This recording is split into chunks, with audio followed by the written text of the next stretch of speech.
Benfica Podcast is one of the founding members of Benfica Independent. Benfica Independent is an independent platform made by fans for fans. And in it, you can find our podcast, along with many other podcasts, along with articles of opinion, video segments, and much, much more. We're also on patreon.com/Benfica Independent with exclusive contents for our patrons. Hasta que no estás aquí dentro no sabes la grandeza de este equipo.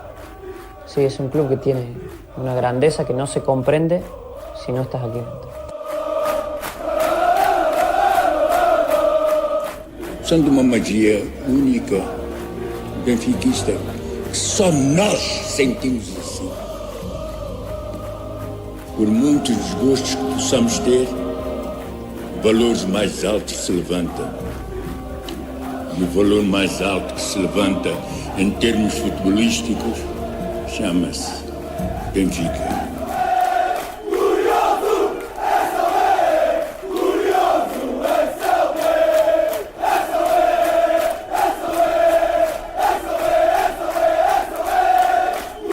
Quero o Benfica intimidar o adversário. Quero o manto sagrado entrar com vocês em qualquer estado e assustá-los, pá! É isso que eu quero!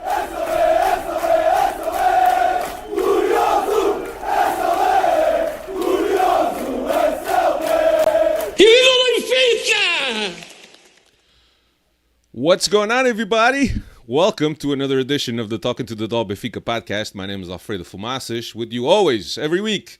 This week, a little late, but we're early on time. Dave, that's got to be a first.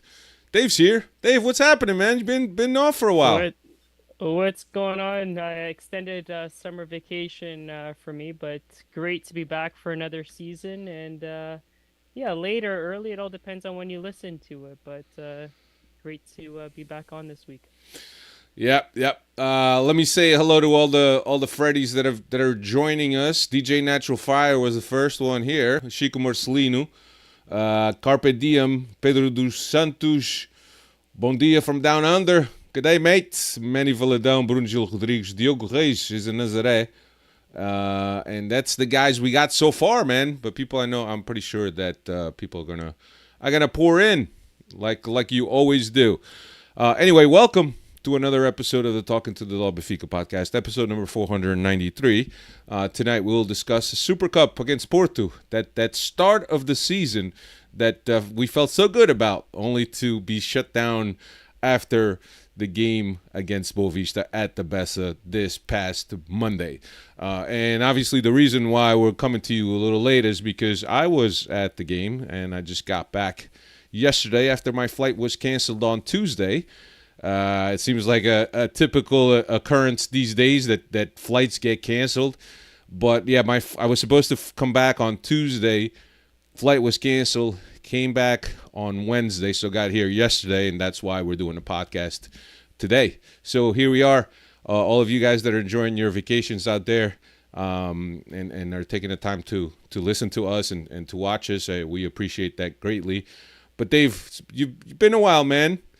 I know that your status has changed. I hope that everything has gone well with you and now your wife, and you know, have you gotten used to calling her the wife yet? My wife, yes. My wife. No real changes. My wife. I made sure to use that line a lot these last couple of weeks. But yeah, no real changes. We've been together here for a while now, so it was good to be on our honeymoon the last couple of weeks. But Benfica was still a big priority, even in all of the wedding speeches. Once I get the videos, I'll have to post them. But everyone's wedding speech had some sort of Benfica reference, whether it was good or bad. So Benfica, as I told my wife, was my first love, and she has to share that first love with me. Just let us know if the sound is okay. I forgot to ask about that. I know that previous weeks we've had some sound problems. Just let us know how the sound is. Dave sounds a little low on my headphones, but maybe fine for you guys. Anyway, Dave, let's go, Dave. Let's go. Super Cup. Benfica played Porto in the Super Cup. It seems like a a long time ago, a little bit over a week ago, last Wednesday, as we record this on a Thursday. So it was a week ago yesterday that we played Porto, and obvious, always an important game, and always a game that brings out the nerves in all of us Benfiquistas when we play against Sporting. It seems like Porto always has our number, but the result was a lot better in the second half, at least than the first half. I'll give you the lineups, and then we'll get into a little bit of the game. Vlaco Dimos was in goal, Bas, Silva, Otamendi, and Ristich. João Neves, Kokshu, João Mário, Auschness, Di Maria, and Rafa.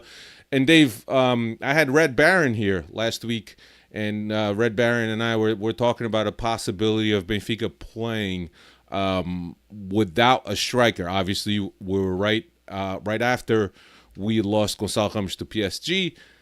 We weren't really sure who we were going to go with, and we were talking, Red Baron and I were talking about in terms of maybe Benfica introduces a more mobile front that's going to pull Pep out, that's going to put the other center back out of position, and maybe have him create those holes as they step in. And that's what Roger Schmidt went with. What I didn't really get was how João Mário and Auschness were on the field at the same time. It just felt a little odd to me. Is maybe too defensive for me.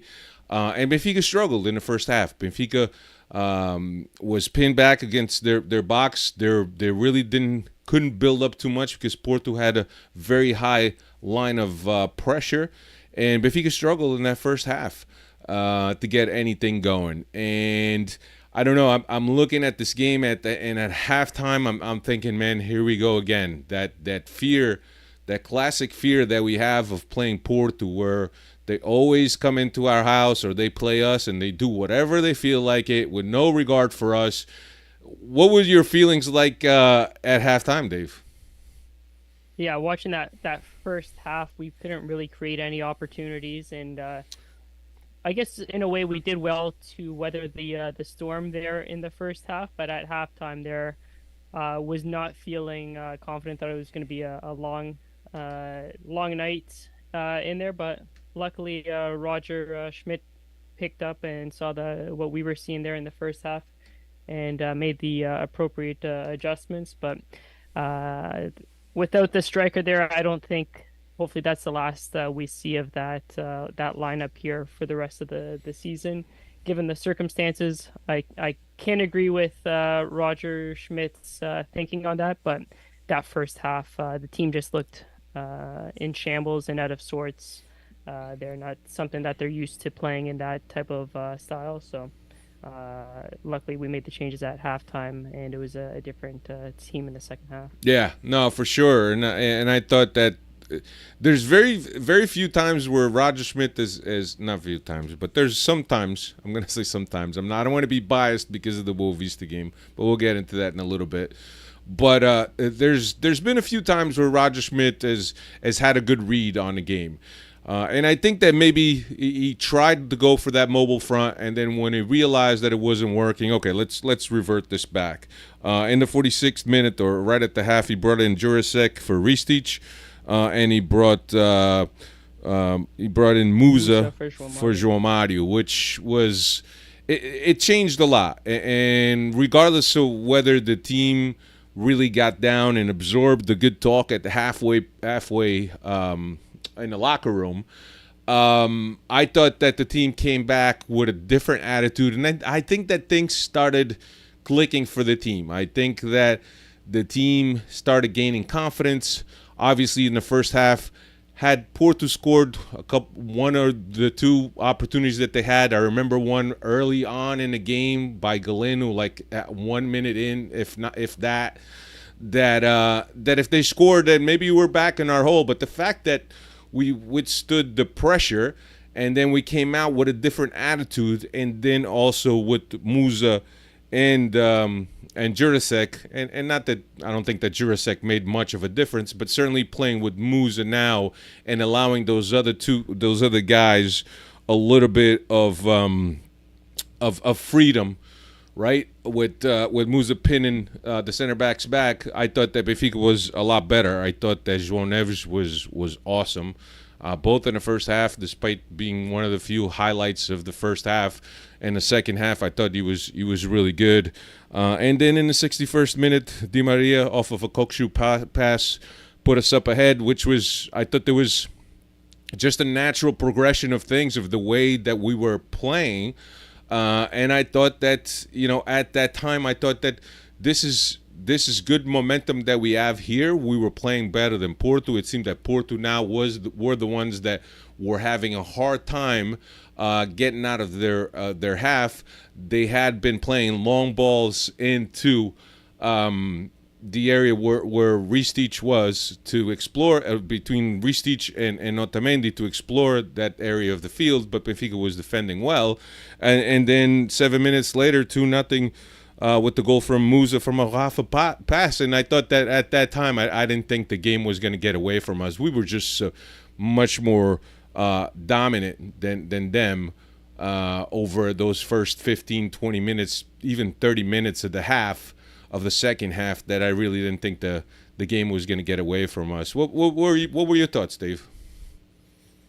My thoughts on that second game, and I don't know if you guys have spoken about this in the previous podcast here, but Di Maria is just a couple of levels above everybody else on this team. You can still tell this guy's world class, and that goal with his outside of his foot, he's going to be something special to watch this season. Great to have him in the lineup and in the squad here. But yeah, I agree. Once we had that second goal, Porto never really they had that goal that was taken away. But other than that, I think we did well in shutting them down and limiting their opportunities.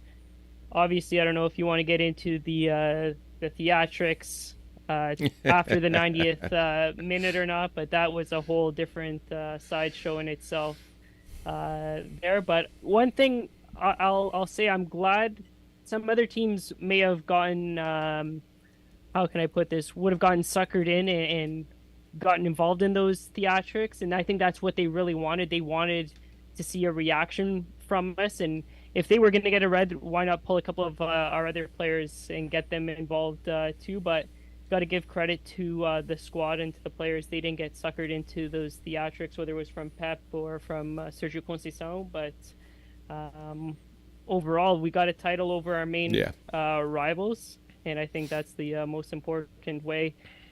Even if it did get sour here in the Boavista match, I think it's the perfect way to open up a season over with a title win over your main rivals. Yeah. And Carpe Diem is saying no excuses for any fear against Porto on match day 7, and I agree. It's important to get that all-important first win and that little bit of a mental edge, if you will. I think that in the last 5 times up until this point, for the last 5 matches that we played against Porto, we only won one of the matches. So obviously there's something there. So it's important that you've made all the acquisitions. It's a second year for Roger Schmidt. There's no reason why you should face Porto with fear. You should be confident. You're the champion of Portugal, right? On paper you have a better team. You just have to demonstrate it on the field, and I think that's what the team did despite having that really bad first half. The second half was something that was more in line to what Benfica is capable of, and it's always good. It's always good to do that, because it's going to be a crucial year in Portuguese football, because only the first place team gets automatic berth into the Champions League. The second place team has to go through the qualifiers, and as a Benfica team and with the success that we've had in the Champions League, we want to make sure that we're there this year again by winning the title, and every point is going to be fought for by the top 4 teams in Portugal this year, and don't discount Braga. But so it's important to get those mental edges and know that you could beat Porto any given Sunday. Same way that they could beat you, but you're in a much better position to beat them when you have a mental edge and you believe that you could beat them. So it's important that we got that win. So hopefully match day 7 won't be much of a problem for us. I think we might be home if I'm not mistaken. We are home because the first half of the season we play both Sporting and Porto at home, and the second half will be away. Yeah, so it would be great. But look, a really good win. It's good to have the team getting these wins already, especially in the Super Cup against Porto, a Super Cup that our 9th Super Cup that we hadn't won since '85. That was the last time we won the Super Cup. So it's been quite a bit against Porto. Yes. And the reason why Porto has gained on us so much in terms of trophy count is because they've won a lot of Super Cups. So they'll try to say that this cup doesn't matter now because we've won it, of course. But yeah, you've hit the nail right on the head there. They've gotten that their 84 titles, a majority of them from the Super Cup. So they can't have it both ways on that one. But they'll try at least. No, for sure. All right, so important. Now turning our attention to the Boavista game, and I was, I took some time off to go to Portugal, see my parents. There was also the festa at my town, and I hadn't been there festa in a while, so I kind of wanted to enjoy that. I started looking for tickets or asking people for tickets before we went. I didn't know whether or not I was going to be able to get tickets, but I figured I'd ask for it. But so I was able to get tickets. Traveled from Alcochete to Porto to watch the game with some friends in the car. Got the seat, was in the central area of the stadium, but across from the benches, so it wasn't in the Benfica stand. But there was quite a few Benfiquistas where we were. As a matter of fact, there was quite a few jerseys, but I did see some guy and his kid, the security guy, had telling him you can't wear that, and he had to take off his shirt. Was a British guy. So it's always those scenes that you still see in Portuguese football, despite a lot of these clubs admitting and understanding that when Benfica visits them, this is kind of like it fills their coffers, which helps pay a lot of expenses, and I think that they still treat Benfiquistas like the enemy, when in essence we're really helping their finances, regardless of how high tickets are. But anyway, I'll give you the lineup. Vlaco Dimos was in goal. Ba, Silva, Otamendi, Jurasek. Jurasek instead of Ristich was the difference for the Portuguese Cup on that side. Neves and Kokshu, Di Maria, Rafa, Auschnitz, and Musa got the start. Musa, former Boavista player. And look, the atmosphere was great in the stadium. I thought that Benfica started well. I thought that Boavista were a little physical at first, but Benfica was able to get the goal in a 22nd minute. Di Maria off of a pass from Rafa. And we really, in the stadium, the way it really felt that Benfica was on their way. But I think that we should never rest in our laurels. And look, I thought that going into the half 1-0, we could have gone up more, I think, to the half. But I turned to the guy next to me, and what I said to him was like, we got to get a goal to start the second half because we got to put this team away. Dave, how did you see the first half? I don't know if you picked up on it in the stadium or not, but it felt like the team kind of took the foot off their pedal there after that goal, Di Maria goal in the 22nd minute.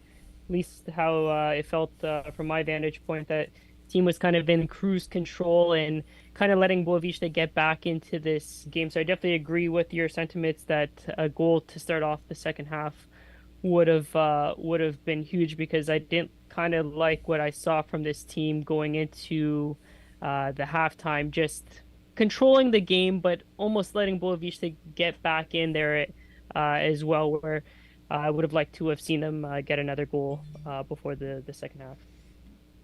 Yeah.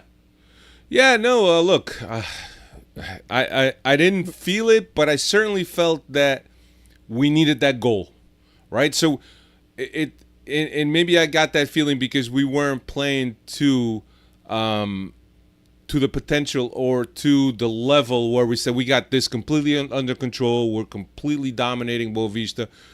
There was some domination there on our part, but I didn't think it was that much domination, and I just thought that we really needed that second goal, and that, like I said, that's what I said to the guy next to me. We really need a second goal. So at Benfica, been really dominating that first half. Maybe I'm not thinking too much of the second goal, and I felt that maybe in the second half that goal would eventually come as a result of our domination. But yeah, I mean, second half, Musa is ejected in a 50th minute, and then everything changes. Everything changes from there. Obviously, playing with 10 men requires a little bit of a balancing act.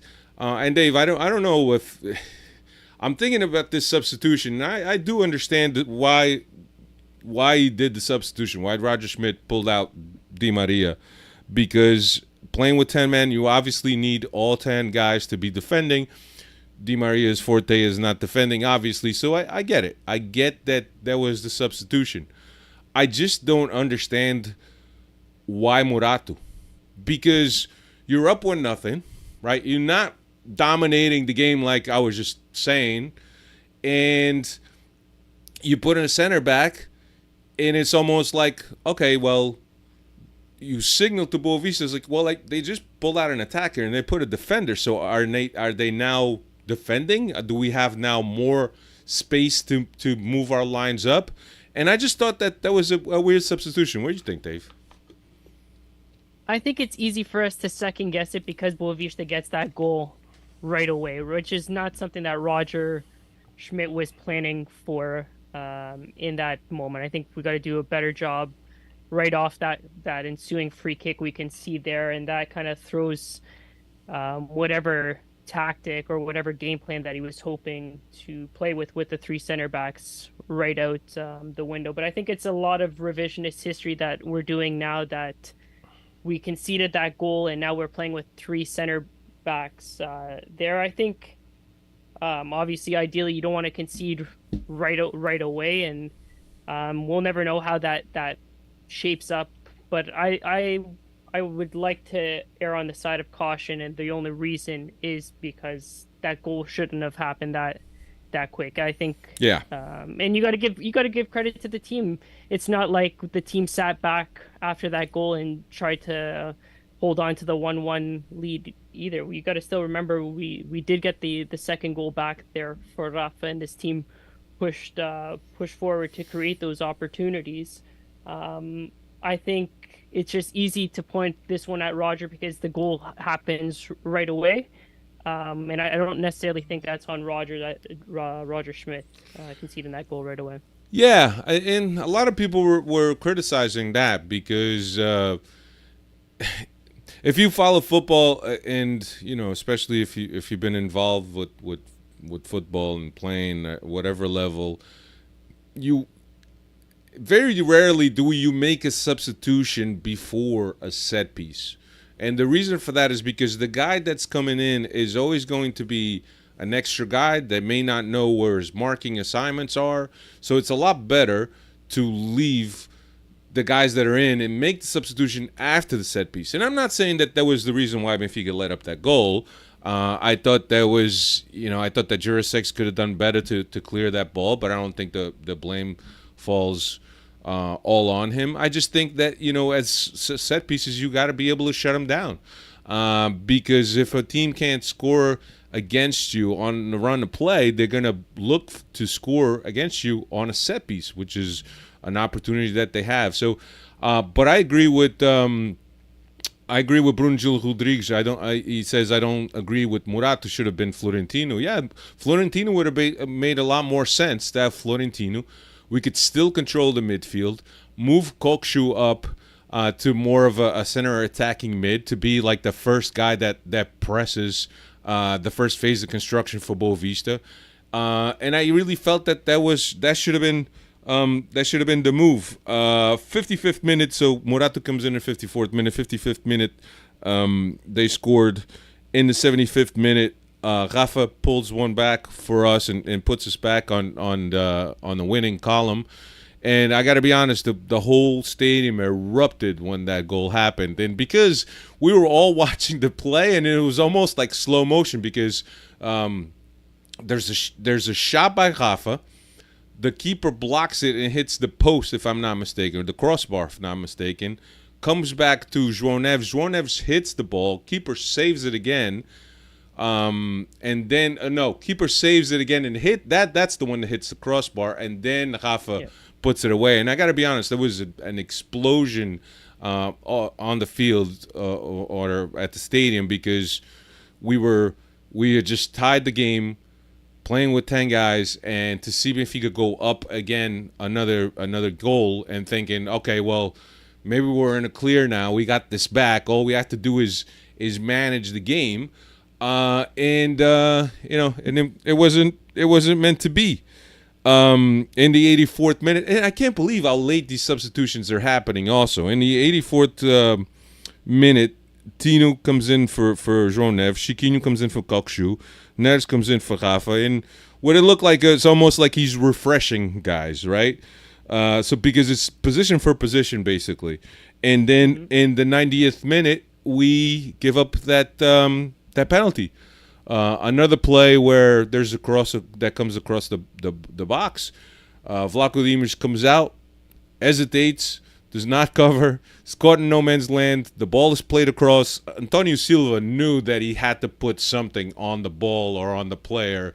Otherwise, it was going to be a goal because the whole goal was open, wide open in front of him. So he had to do something. So I really don't blame Tony Silva for the penalty. But Vlaco Dimos, man, ficou mal na fotografia. Dave.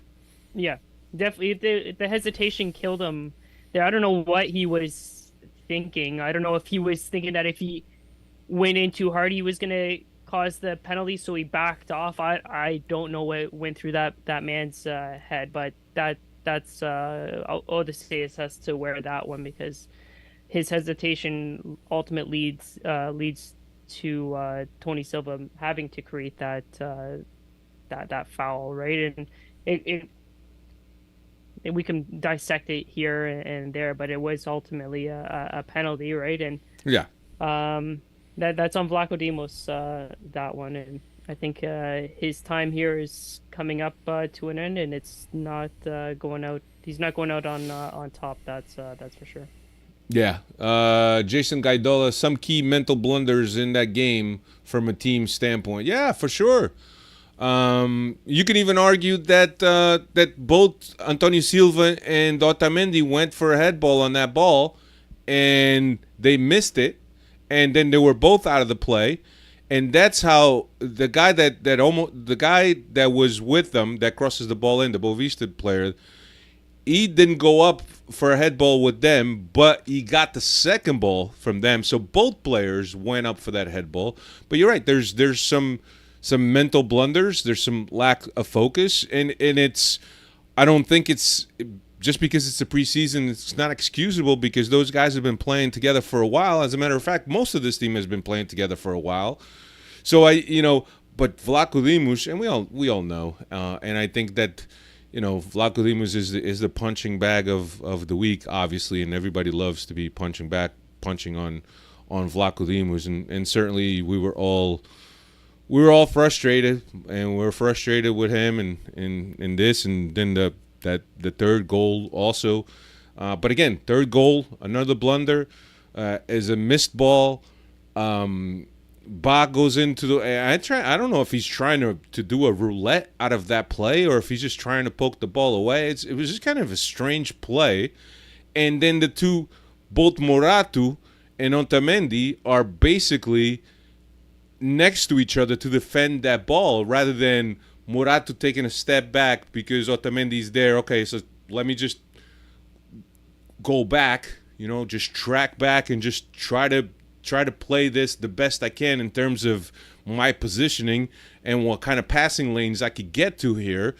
No, he just goes for the ball, and it's an easy ball. And then you got Vlaco Dimos, who's out of his box almost. Well, he's in. I think he's in between the 6 and the 18. And then he sees him, and rather than coming out to rush him, he backs into his 6, and then when he gets closer is when he rushes him. It's like a weird thing. And look, I'm not a goalie. I've never been a goalie, nor do I pretend to be a goalie or know about the goalkeeper position. But certainly with the game on the line, right, you got to take one for the team there. You go out and you tackle the guy. You clothesline him off the top rope right there. The guy doesn't even make it inside the box. But it's just, it's just one of those things. Dave, what do you think, man? Cristiano's in the comments. He's not here, but he's in the comments. He's here. At that point, like, it's whatever happens, everything that happens after the 90th minute kind of sours the comeback and the gara that this team showed. There being 10 or a man down for most of the second half there, but like Jason pointed out, a couple of mental blunders and it cost us 3 points. This had I know I've seen a couple of people say it as well, but that Chaves game last year written all over it too, where we probably deserved to come out of it with 3 points, but a little mental error right at the end of the game, and it cost us points when we were trying to go for the extra goal there to get the 3 points, but luckily, it's the first game of the season. Still a long ways to go, but you always want to get the season off on the right foot. And unfortunately, 2 mental errors, and we walk away with no points. Yeah, I got to be honest, Dave. That ride back home, the 2.5 hours down south, that was a rough ride, man. That was a really, really rough ride because there's so much Vlaco Dimos beating you could do, and then who wants to talk about the game? Because we walked out of there in silence. All of Benfica walked out of there in silence, but it was. Let me read some comments here. Diogo Reis saying Jurasek. If it wasn't for Vlaco, I've been seeing a lot of people hating on Jurasek too. I don't know if it's because of the price tag that he comes with. I know he's made a couple of blunders to himself, and he's going to be out the next month. But I've seen he's been getting some shtick from the supporters. Diogo Reis doesn't agree. He says Jurasek was also good at Boavista, but he's gone for a month now. Diogo Reis says I had tickets for the general public and was also turned back with my son. That sucks, man. Ended up switching tickets with someone with Benfica in the Benfica supporter section. Yep. Let's see. Jason Kaidola said some mental blunders. We already mentioned that. And he's also asking, does this team lack a backbone? I don't think I would look at it like that, because I think that Otamendi still being there and him being the leader that he is, I think that is enough backbone. I think that you have guys in there that are experienced players. I think that even Kokshu, which is the newest player, is a guy that's played at nice level. He's played in a national team. He's played in the Eredivisie. So I don't know if we lack a backbone, but I certainly, by looking at these guys, I don't think that is the case. And Kokshu also said at the end of the game too, it's a new league and that he's getting used to it too, right? So I don't think we've seen the best Kokshu either to start off the season, right? But still got high hopes for the guy there. Yeah, Brunjil Rodrigues says the penalty was a miss from Odysseus. Yep. Most of the people are done with Odysseus, Red Baron, Odipatu. Yeah. I'll put a question out there for you, Alfredo, the referee on this podcast. Was that a straight red for Musa? Yeah. I thought so. On this at the stadium, it didn't look as bad as on TV. And I remember I was at the stadium and I texted my dad and I said, "Was that a red card?" My dad said, "He went for the ball. His foot slipped on top of the ball or slid on top of the ball, and he lands right on the guy's legs. But when I look at the at the replay, it's like if it had gone with any more force, there was a possibility that he could have broken the guy's leg, because you almost feel like it's bending because the guy's foot is his studs are on the grass. And Yeah, I don't think surprised that it wasn't more Musa. serious. Yeah, I don't think Musa argued much. You knew. Look, it's one of those things. You're just trying to play. You're just trying to play hard, and just so happened that he caught the top of the ball and it slipped. You know, but It's crazy. You see how that match starts. There's like 3 yellow cards within the first 15 minutes, and Yeah. then you would think if anybody's going to get a red card, it's Boavista that's in pole position to get the red card there. But it was and they made the same type of tackle that Musa did in the first I believe 10 or 15 minutes of the game too, and that was also only a yellow. yeah, As well, I know a lot of the pundits reviewed that after the game, but yeah, I think that was a straight red. There was no really defending it. I've heard a couple of people saying that he got the ball first and then followed through on it, but I think it's still a red. yeah. No, it's maybe just of the you know the studs that high on the leg is always going to be a red, and I thought that was absolutely the right call. But yeah, but you're right. It's weird because referees, you know, they start with what their criteria is going to be for giving out yellows, but then halfway through the first half or towards the second half, they basically abandon the same criteria that you hadn't given yellow. So now, what was a yellow in the first half, now it's not a yellow in the second half, and it was odd. It was odd for me, and it's a shame that referees are not uniform in terms of their criteria. And look, I'm not blaming Benfica's loss on the refereeing by any means of the imagination, but certainly I thought that there was a few defensive blunders that cost Benfica dearly, and after the team fought so hard to get back into the winning side of the game, to give up 2 goals the way you did, it certainly hurts. It certainly hurts. It's the first game of the season. Nothing is lost, obviously. But if there was a game to lose points, maybe this is the game. Not that any game is good to lose points, but certainly you still got 33 games ahead of you to play. So not an ideal result. Obviously, as a Benfiquista, having gone to watch the game, it sucked. You know, it was really bad. But Benfica is Benfica, man. You got to continue support. I think there's options. I think the fact that Trubin has been working out is now with the team, and I think that Cabral is now with the team, is reassuring that maybe, you know, it's not all bad. I don't expect Odysseus to lose his starting spot anytime soon, but maybe within the next. You don't, eh? You think they still go back don't. to Vlaco this weekend? Yeah, absolutely. I think they go back to Vlaco. But I do think that there's a possibility that Vlaco goes before the end of the winter transfer. I mean, the winter transfer. This summer transfer. So August 31st or whatever that date is. I do think that he may be gone. So it may be an easy decision for Roger after all. But certainly I don't foresee him losing his spot this early on. But we'll see. We'll see.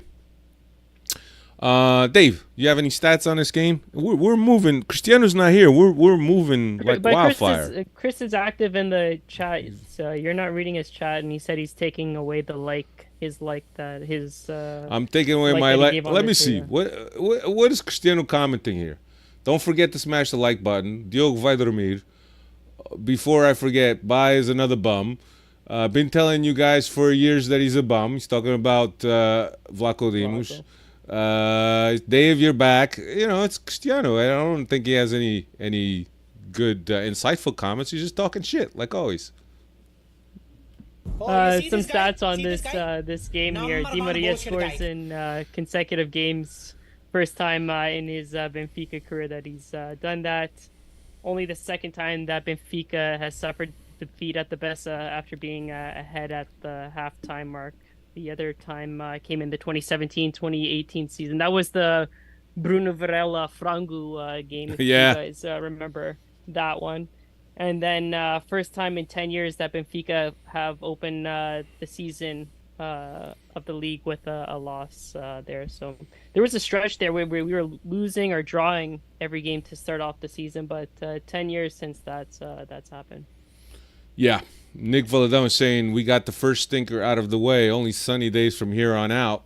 Diogo Reis says, I'll say this on Ba. We need someone other than João Vitor as our backup to push Ba. Yeah, I agree. It might be too late to get a backup to Ba. I don't know if it is. I think we still, we got a few days left in the market, 17. Today is weeks. 2 weeks. 2 weeks. I just don't know that the guy that we want is out there.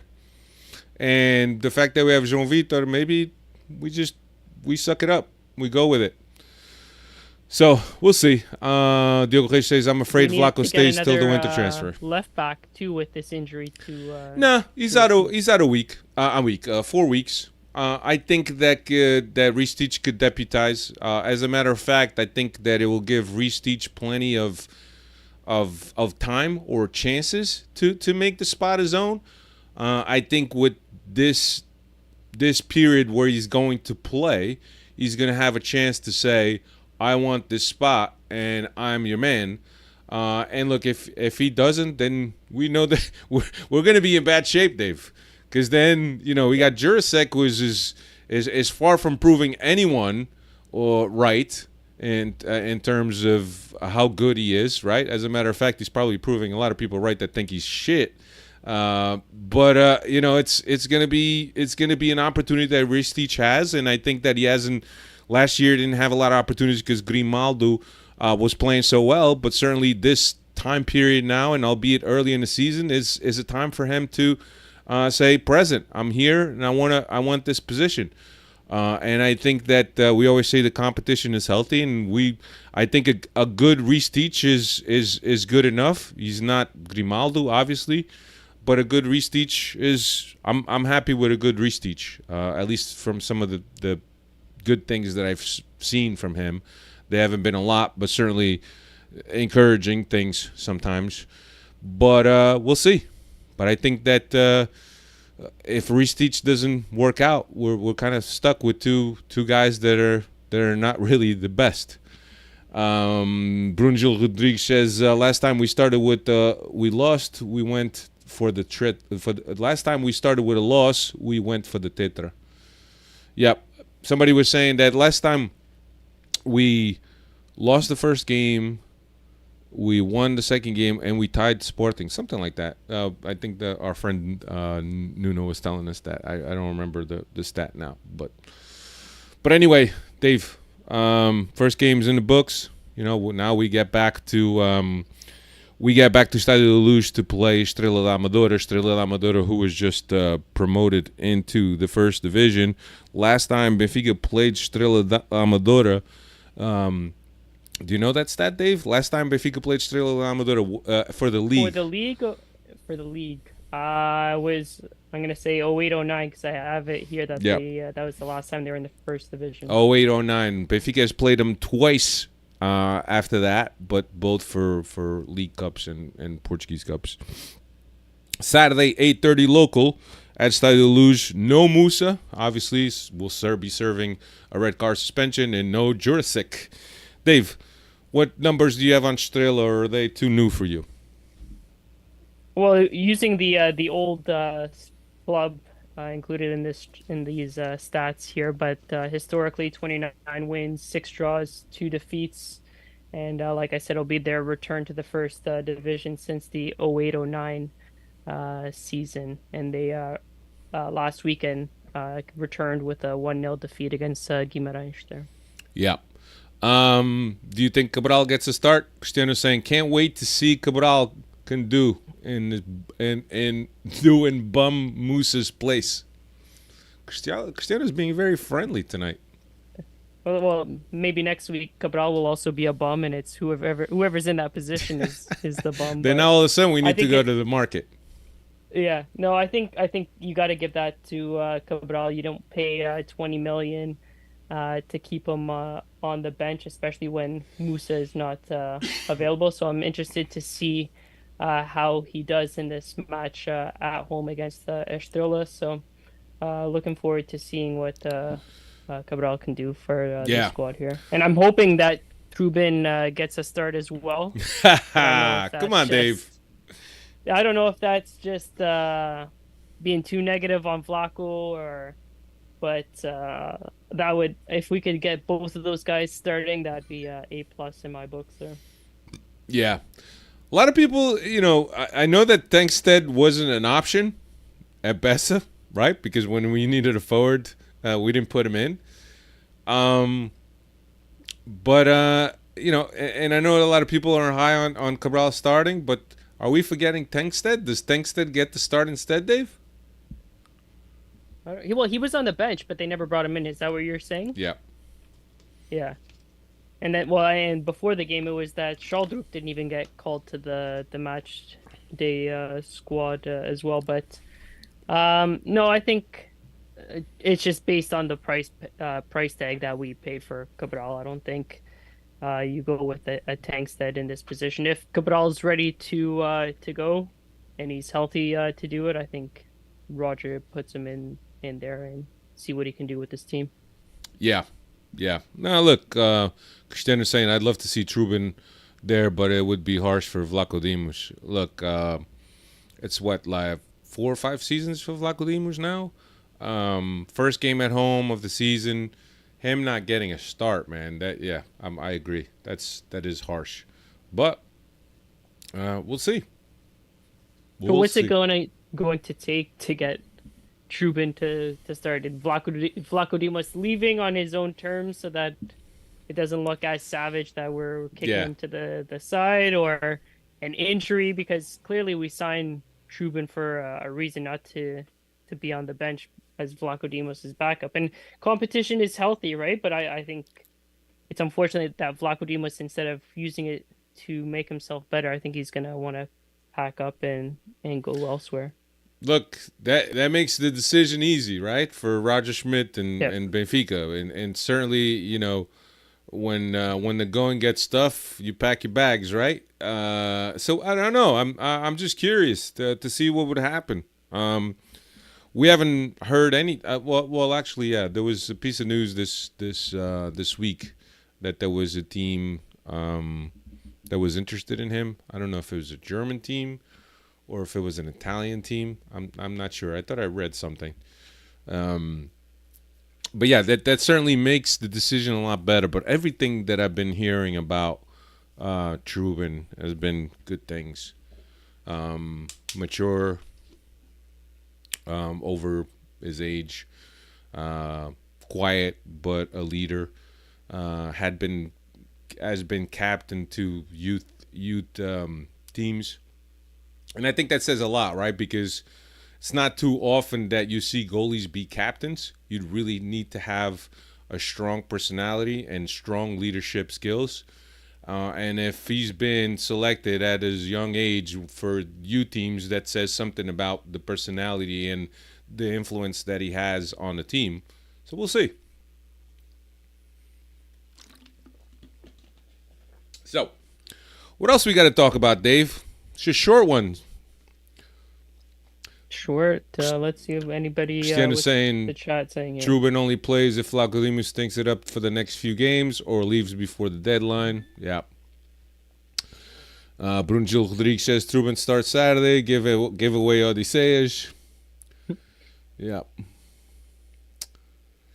We'll say Nick Valadão says, well, we'll say this: if we don't see Tankstead at all this weekend, then he probably isn't in our long-term plans. Chris, what's your guy saying on Felix? Felix is going to Barcelona most likely. We'll see.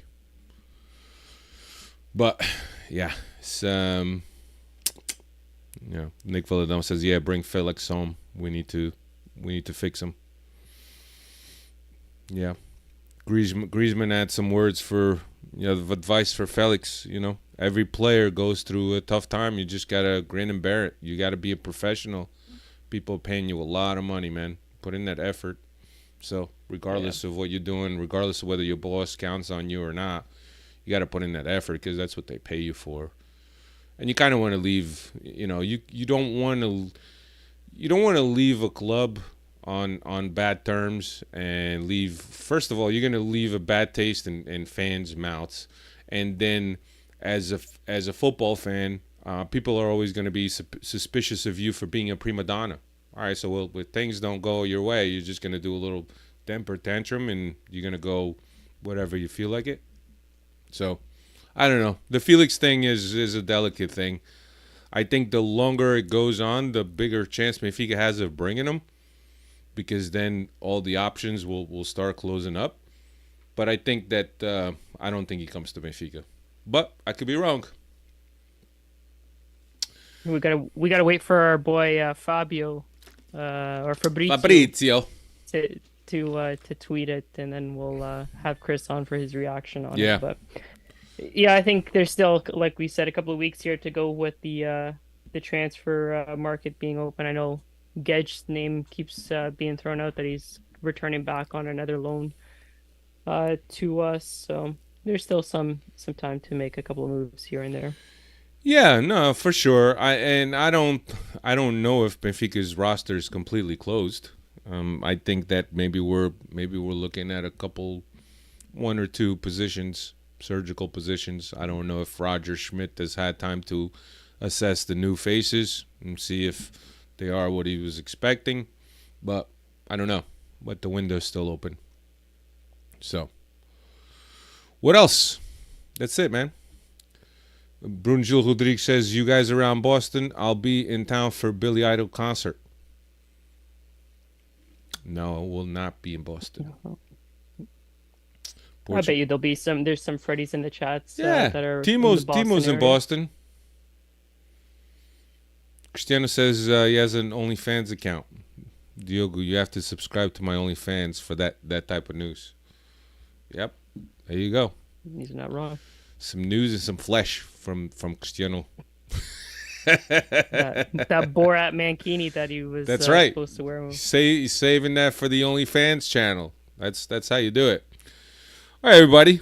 This is a short one. Cristiano's not here. Not too much to talk about. I did a lot of talking. Did some stats, and we'll be back next week. Next week we'll break down this Estrela da Amadora game and their return to Estádio da Luz. They had lost their first game against Portimonense 3-1. So they're looking to show themselves at Estádio da Luz. And that's it. That's all we got. Everybody, thank you for joining us. Carrega Benfica. And don't despair. And don't go nuts. All right? And don't go on Vlaco Lima's social media and cuss him out either. Come on. Better than that. Later, Dave. Ciao.